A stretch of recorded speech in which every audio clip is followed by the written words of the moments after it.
So I'm here with Danielle Pope with the Dusty Cole team. So Danielle, you've been a real estate agent for several years now, and you have a lot of experience selling condos at the beach.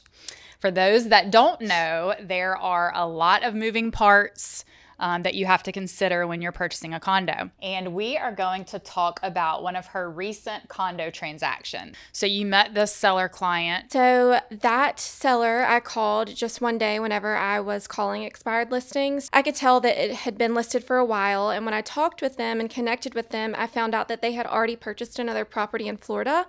And so they really needed to sell this one so that they could just kind of move on. So why do you think they decided to hire you after they had it on the market, it didn't sell with another agency? What do you think was the determining factor for them choosing you? I want to say they hired me because of my experience and what I was able to show them, how the condo market had changed from when they previously had it listed and what was happening now. One thing that I go into a listing appointment is that I'm not going to say whatever they want to hear just so that I can get the listing, because I don't want a listing that's not going to sell. I don't want a client to have a bad experience if I just take a listing and I know I'm not going to be able to sell it without really digging deep into the market and trying to figure out why it didn't sell the first time. I want them to have a good experience with me, and in doing that, I won over the interview with them. Really good. So I know there were some challenges, when you listed the property. So can you kind of talk through some of the challenges that you worked through while the property was listed for sale? This building had a assessment that was going to be due. Whenever you have something like that is affecting properties from selling, you have to look back at the price, and the price needs to be reevaluated. But I think you ended up coming up with a strategy, if I'm not mistaken, where the sellers were willing to pay some of that assessment, right? Yeah, so once some of the properties started to sell in there, I called all of the agents that had the pending properties or the recently closed properties, and I was asking them details about the sales. How much did your seller contribute? Did they contribute anything? Can you tell me a little bit about the negotiations? And I was able to collectively take that information to my sellers and tell them, look, this is what unit A, B, C, and D are doing. And they had a beautiful unit, but it wasn't quite updated as some of the more recent sales.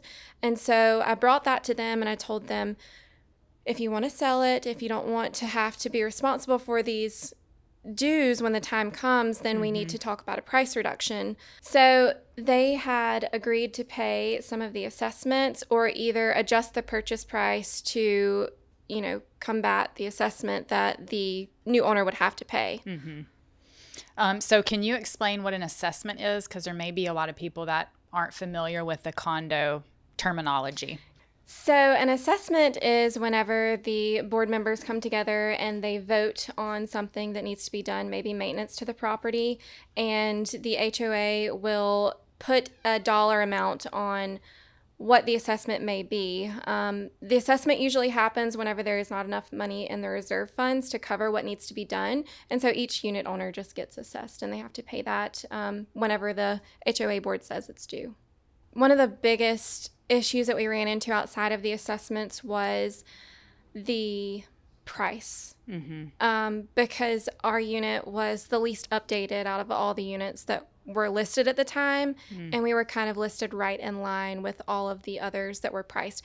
When we first went to the market, we were the lowest price unit, but as things started to sit longer because of the assessments, all the other units started doing price reductions. And once those price reductions started going, those units started selling.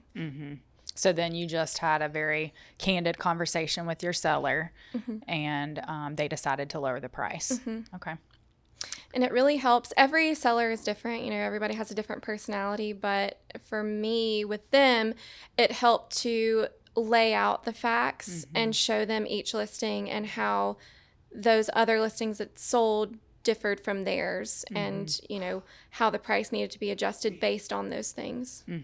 Okay, so after you worked through those challenges while the property was listed, you actually represented the buyer also. So can you tell us how that happened? Yeah, so I did end up meeting a buyer. She kind of just fell in love with it. They were looking for a second home where they could keep their boat because they had it in a marina down here. They wanted to have it close by, and this unit did come with a deeded boat slip.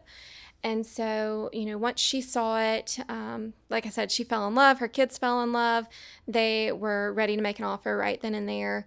And this was after we had reduced the price. So I think that kind of upped the ante for her to really want to get moving on it. So you're representing both sides. So how did you negotiate the assessment situation? Can you talk to us about that? Yeah, so we were able to negotiate the assessments, but we came to an agreement where the seller did decide that they would pay the majority of the assessments because this was a cash deal and it was a quick closing. So it was a cash deal and it was supposed to be a quick close, but we ended up running into even more issues with the assessments.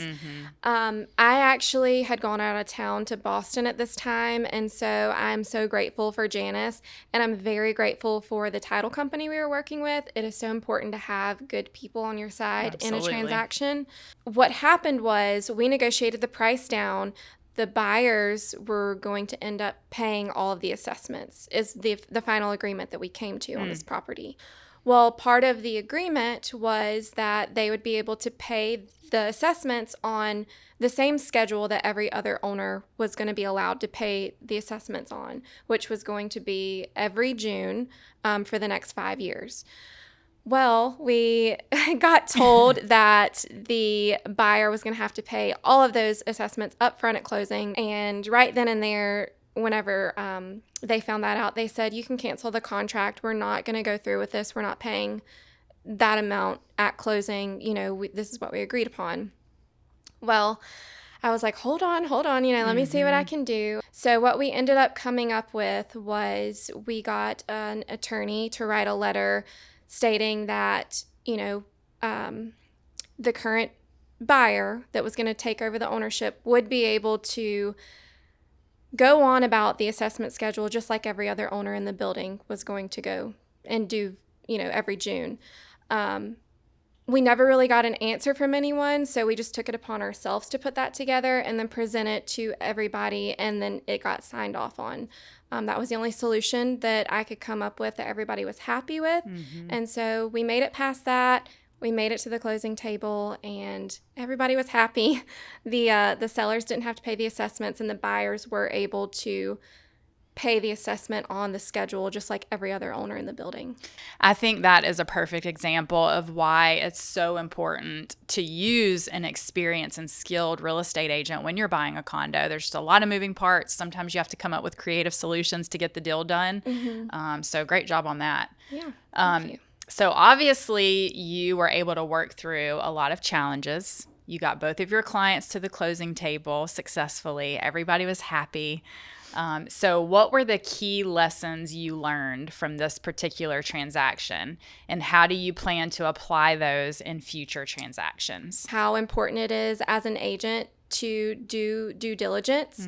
I know in Alabama it's a buyer beware state, and a lot of times agents may tell their buyers, well, it's up to you to figure this, and this out. So with buyers, purchasing down here, it's very important to educate them on what it's like to go through a transaction purchasing a condo. I also want to reflect back on how important it is for me as an agent to do my job and to dive deep into everything, all the paperwork, all of the meeting minutes, especially when you're dealing with a building that had an assessment from Hurricane Sally, or even ones that didn't, because if they didn't have an assessment after Hurricane Sally, there may be some deferred maintenance that's going to come up here soon. So I think that just paying attention and being very diligent in doing the back end work. It's not just, opening a door and showing a condo with a pretty view. There's a lot that goes into it because, this is most people's most important investment they're ever going to make in their life. And you don't want them to have regret or a bad experience. I think it also goes back to how you dug into the data for your seller clients to make sure that you were advising them appropriately when it came to the price reductions. You called the other agents in the building that had pending sales to try to get more information. Doing the due diligence on, for your sellers too, I think is really important. And that allowed you to help both sides and get the deal done, Yeah, because if I would have never called those other agents and found out the specifics of each deal, then I would have kind of been left in the dark just thinking, they sold for X amount of dollars, but not really knowing what went on behind the scenes and how much the seller paid towards assessments or whatever it may have been. Yep. And I think maybe, a lot of people wouldn't even think to do that. So I think that takes experience, and skill to be able to have those conversations. And they're definitely hard conversations.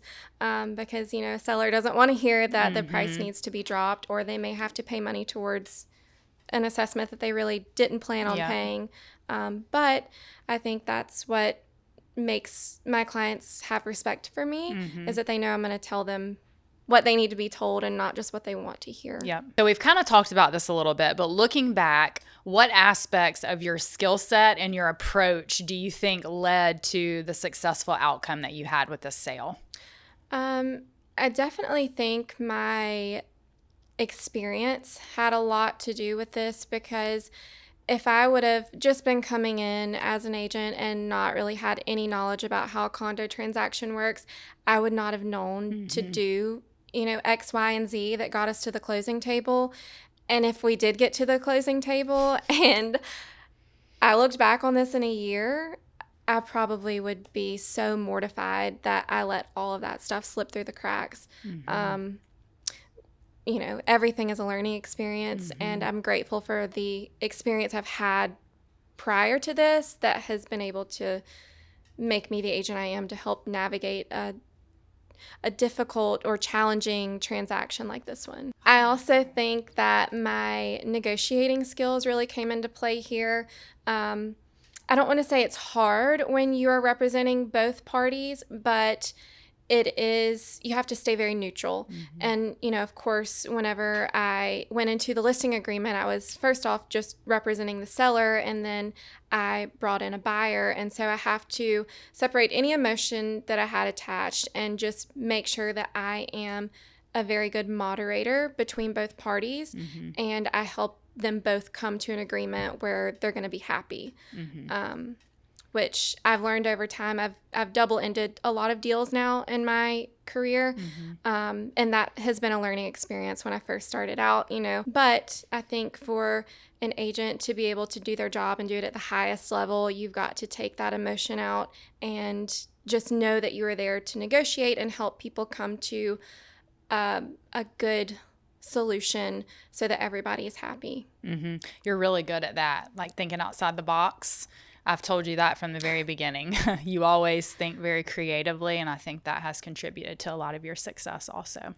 Thank you. So what advice, I have two more questions. Okay. What advice would you give someone who's looking to purchase a condo? And then the second question being kind of speaking to newer agents. So you came in and you didn't know what to do. What advice would you give a new agent?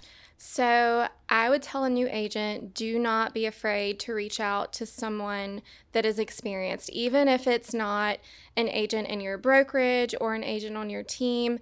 If you know that, so-and-so is the biggest seller in X building, call them, because a lot of times they are not going to be bothered at all. They're actually going to appreciate that you're reaching out so that you do your job correctly and that you are making a good name for other realtors in the area down here on the Gulf Coast. Great answer. So what about someone who's looking to purchase a condo? What advice would you give them? Okay. Big, bold letters. Do your due diligence. So part of our contract here in Baldwin County is that you have to receive the condo documents from the sellers within X amount of business days. And then once you receive them, you have X amount of business days to review them. Comb through those documents with a fine-tooth comb. ask as many questions as you can think of until you are comfortable. If there's anything that's unsure or just doesn't sit right with you, ask for an extension on that contingency so that you can do more due diligence and more digging. Or that is a contingency in place to protect you. So you can use that to get out of the contract if what you're seeing in those condo docs isn't sitting right with you. Mm-hmm. So I think hiring an experienced agent really that you know has done condo deals before is going to be a really big, I don't want to say a must, because there are new agents that I just gave advice to that are working hard and working diligently to make sure they give their new clients the best experience. But it's completely up to you. If you want to go with someone experienced, I would highly recommend finding someone that's done, at least a handful of condo transactions and knows how to navigate assessments and HOAs and all of that.